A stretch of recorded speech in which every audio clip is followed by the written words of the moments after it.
இதயம் என்னது? இதுல எம்டியா இருக்குன்னு வச்சுக்கோங்க. இதுல என்ன இருக்குது? ஏர் இருக்குது, அப்படிதானே? காற்று இருக்குது, அப்படிதானே? அப்போ இதுக்குள்ள கடைசியில கொஸ்டின் கேட்பேன். கொஸ்டினுக்கு ஆன்சர் சொல்றவங்க ஸ்டார். ஓகே, இதுல வந்து ஒண்ணுமே கிடையாது. புரியுதா? இப்போ எம்டி. இப்போ நம்முடைய இதயம் வந்து எம்டியா ஒண்ணுமே இல்லாம இருந்தா என்ன வரும்?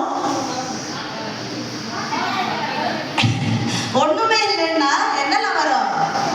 ஈவில் ஸ்பிரிட், டெவில் வரும், அப்படிதானே? வெறுமையா இருந்தா டெவில் வரன்னு வேதாகமம் சொல்கிறது. மட்டுமல்ல, சேட்னஸ் வரும். டெவில் வந்தா என்ன வரும்? சேட்னஸ். நமக்கு துன்பம் வரும், துக்கம் வரும், மூட் அவுட் வரும், டிப்ரெஷன் வரும். அப்புறம் என்ன வரும்? ஒண்ணுமே படிக்கிறதுக்கு இன்ட்ரெஸ்ட் இருக்காது, பைபிள் படிக்கிறதுக்கு இன்ட்ரெஸ்ட் இருக்காது, விளையாடுறதுக்கு இன்ட்ரெஸ்ட் இருக்காது, வேலை செய்யறதுக்கு இன்ட்ரெஸ்ட் இருக்காது, ஏதாவது நம்ம திங்க் பண்றதுக்கு நமக்கு இன்ட்ரெஸ்ட் இருக்காது, அப்புறம் பேரண்ட்ஸ்க்கு ஹெல்ப் பண்றதுக்கு இன்ட்ரெஸ்ட் இருக்காது. ஒண்ணுக்குமே இன்ட்ரெஸ்ட் இல்லாத ஒரு சூழ்நிலையாகும். இது எம்டியா இருந்துச்சுன்னா. இப்போ எம்டி ஹார்ட்டுக்குள்ள இப்போ பேரண்ட்ஸோ டீச்சர்ஸோ ஒரு பிள்ளைகளுடைய வாழ்க்கையில என்ன பண்ணுவாங்க? சும்மா ஏதாவது நீ வந்து மோட்டிவேட் பண்ண மாட்டாங்க, பாசிட்டிவா பேச மாட்டாங்க, அப்படிதானே? இப்போ டீச்சர் ஒரு கொஸ்டினுக்கு ஆன்சர் சொல்லலைன்னு என்ன சொல்லுவாங்க?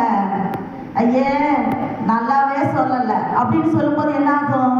நமக்கு சேட் ஆயிரும், அப்படிதானே? துக்கமாயிரும், அப்படிதானே?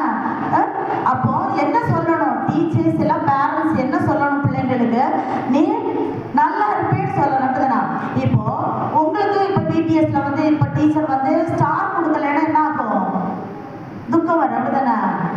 ஒரு வசனம் சொல்றது நீதிமொழிகள்ல, இருதயத்தின் நிறைவினால் என்ன பேசும்? வாய் பேசும். அப்ப இருதயத்தை எப்படி வந்து ஃபீல் பண்றது? வசனம் படிக்க, அப்படிதானே? வசனம் படிக்கலன்னா இருதயம் எப்படி ஆகும்? சரி, இப்போ உங்க வீட்டுல உங்க பேரண்ட்ஸ் வச்சுக்கோங்க, என்ன சொல்றாங்க? நீங்க வந்து எக்ஸாம்ல ஃபெயில் ஆயிட்டீங்க, என்ன சொல்லுவாங்க? நீ உருப்பட மாட்ட, நீ நல்லா இருக்க மாட்ட, நீ வந்து படிக்க முடியாது, ஒன்னால படிக்க முடியாது. அப்புறம் என்ன சொல்றாங்க? ஒன்னால விளையாட முடியாது, அப்புறம் ஒன்னால பிபிஎஸ்க்கு போக முடியாது, அப்புறம் என்ன சொல்றாங்க? ஒன்னால